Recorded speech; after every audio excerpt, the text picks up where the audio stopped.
Timelinely, que je viens juste de découvrir, j'ai juste regardé pendant quelques minutes, me semble un outil très intéressant dont je vais me servir très certainement maintenant pour diverses raisons. Alors, qu'est-ce que ça permet de faire? Tout d'abord, ça te permet de personnaliser certaines vidéos YouTube qui nous semblent intéressantes. Personnaliser dans le sens où on peut ajouter des commentaires en à côté, à certains endroits, on peut mettre des liens, on peut mettre des images, des liens vers d'autres pour un complément d'information ou vers d'autres vidéos.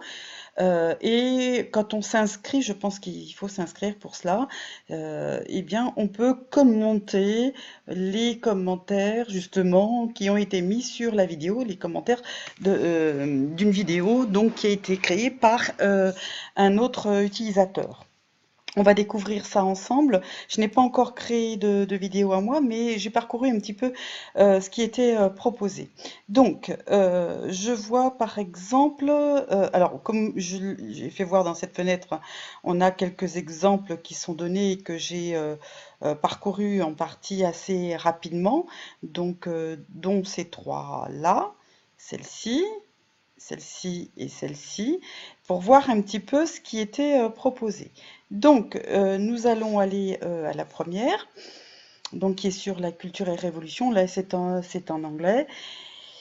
Et donc, on va commencer. Et je vais aller, évidemment, on va pas tout voir puisqu'elle est très longue, mais je vais aller directement aux endroits qui m'intéressent.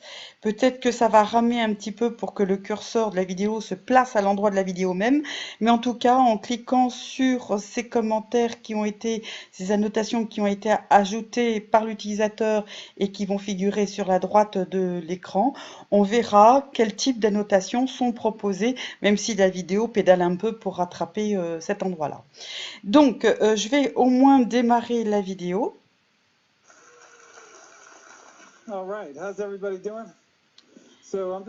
Donc ici, vous voyez que la personne qui a utilisé cette vidéo a proposé des informations, un lien avec des informations supplémentaires sur la personne qui s'exprime dans la vidéo, c'est-à-dire Ben Horowitz. Et en cliquant sur le lien, on voit que ça ouvre une autre fenêtre et effectivement, on arrive donc sur un site qui nous propose donc une biographie apparemment, oui c'est ça, de cette personne. Voilà, donc on ne quitte pas, c'est une autre fenêtre, on ne quitte pas, on peut revenir voilà sur la fenêtre de départ. Bon là je vais fermer, je vais revenir donc sur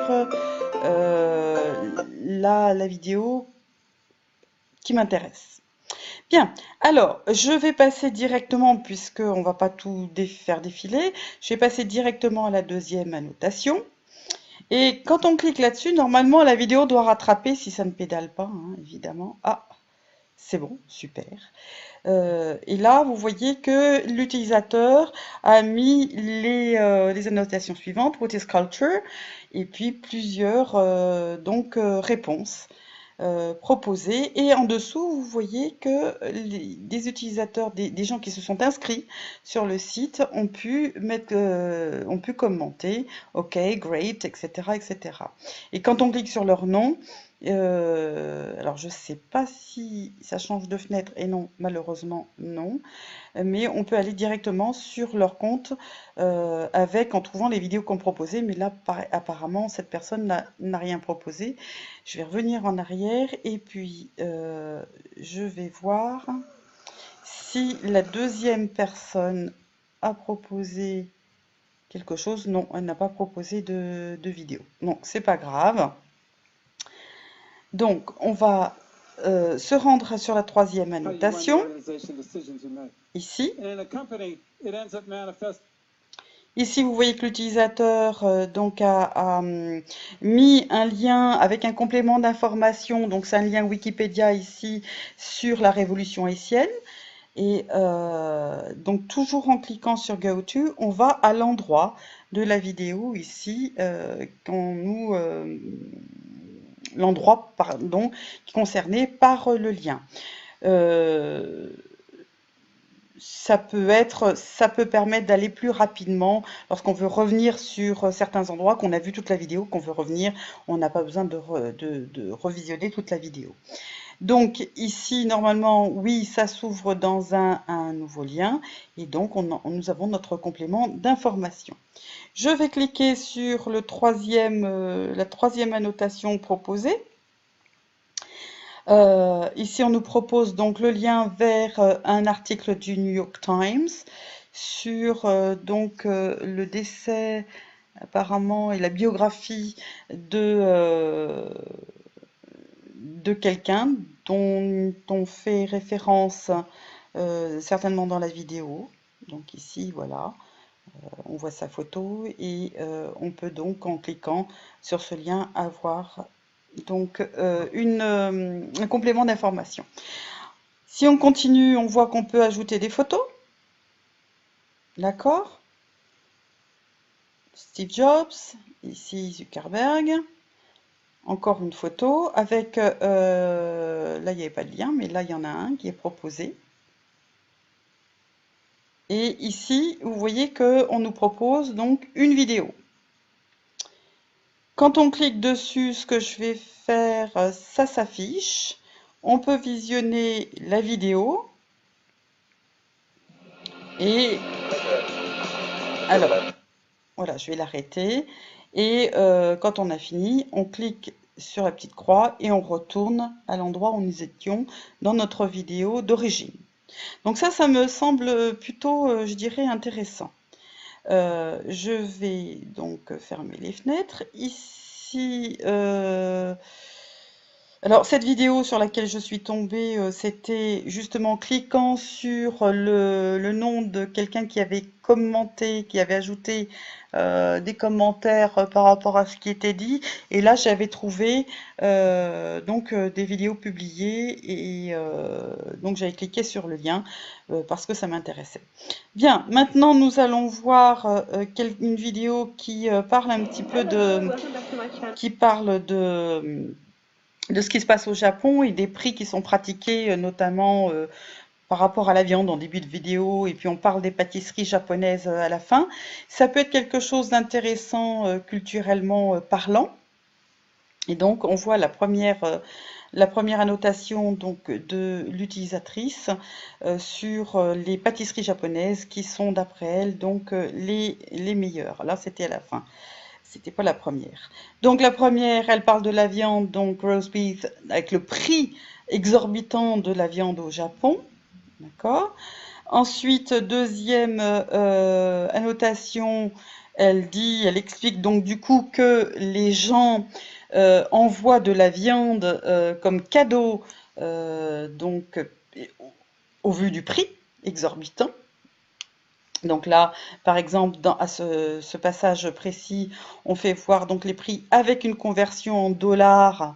Ça peut être intéressant, par exemple, de proposer aux élèves de voir combien ça coûte en euros. Pourquoi pas, de leur refaire faire des phrases avec des reformulations, ou on peut imaginer tout un tas de choses. Ensuite, on continue, troisième annotation. On parle donc du poisson, d'accord? Et on peut proposer à partir aussi des annotations, un QCM par exemple, vrai-faux, ou avec plusieurs solutions à cocher et reformuler autrement par rapport à ce qui est dit dans la vidéo, et là avec évidemment une bonne solution.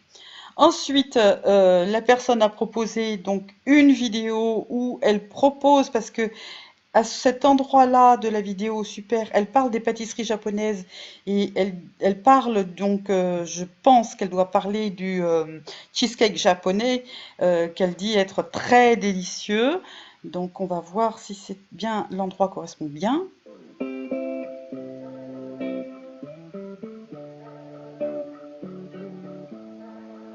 Bon, il n'y a pas de, je ne vais pas laisser dérouler trop longtemps, mais à cet endroit précis, elle ne parle pas. C'est peut-être qu'elle l'a dit avant ou qu'elle va le dire un petit peu après, mais je ne veux pas perdre trop de temps.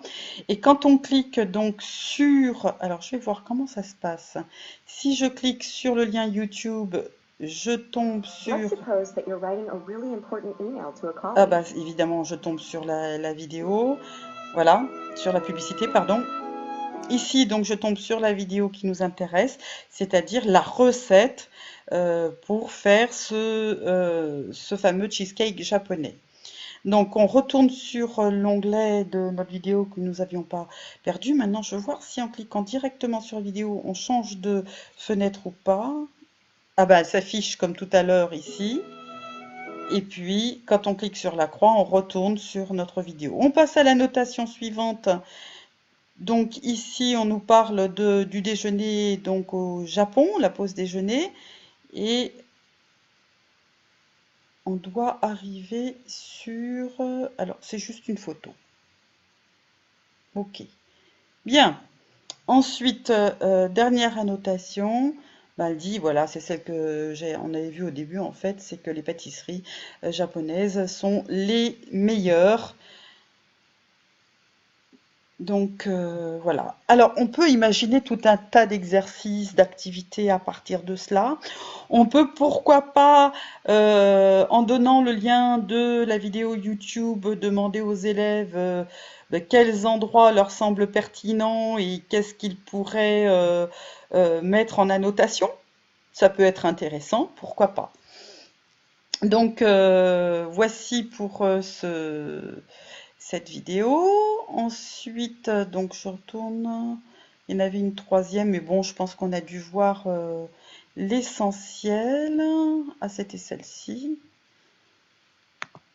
Alors, voyons voir s'il y a quelque chose de particulier. Ah oui, il y a quelque chose qui peut-être être intéressant, genre de question. Donc ici, en fait, on vous demande de répéter le mot ou de bien écouter la prononciation du mot. That's nothing. Peut-être par Which is what rapport, I, as a pardon, par rapport, par exemple, à la difficulté de la prononciation du TH en anglais. Ça peut être une idée, adaptée évidemment à la langue que vous enseignez. Ensuite, la personne, donc l'utilisateur qui a modifié cette vidéo, qui a noté cette vidéo, propose de se focaliser sur le rythme et l'intonation donc du locuteur pour attirer l'attention de ses auditeurs. Malgré le manque de profondeur du contenu hein, de ce qu'il dit, il dit que c'était une façon très intelligente donc d'attirer l'attention des gens. Donc par exemple, si on écoute, seem like I do. Like what I am saying is brilliant. voilà. Ensuite, donc ici, il a rajouté un GIF, donc une petite vidéo assez rigolote pour faire voir hein, la réaction qu'on peut avoir en écoutant ce passage. Je pense que là, ici, c'est pareil. Il réagit par rapport, ou l'utilisateur ou l'utilisatrice réagit par rapport à ce qui est dit et qui se rend compte que, oui, c'est vrai. Voilà. Donc, ça permet d'attirer l'attention de l'élève sur ce passage-là et de noter ce passage-là. On peut donner aussi une petite fiche avec des instructions, mais pourquoi pas les intégrer ici à droite, hein, les consignes. Et puis, voilà, ici, on a donc aussi un GIF qui nous permet donc de conclure sur cette partie de vidéo. Voilà, donc on peut faire un tas de choses qui me semblent tout à fait intéressantes et je pense moi que très certainement je vais utiliser cet outil. Voilà, merci beaucoup et donc rendez-vous peut-être dans la deuxième partie de ce tutoriel.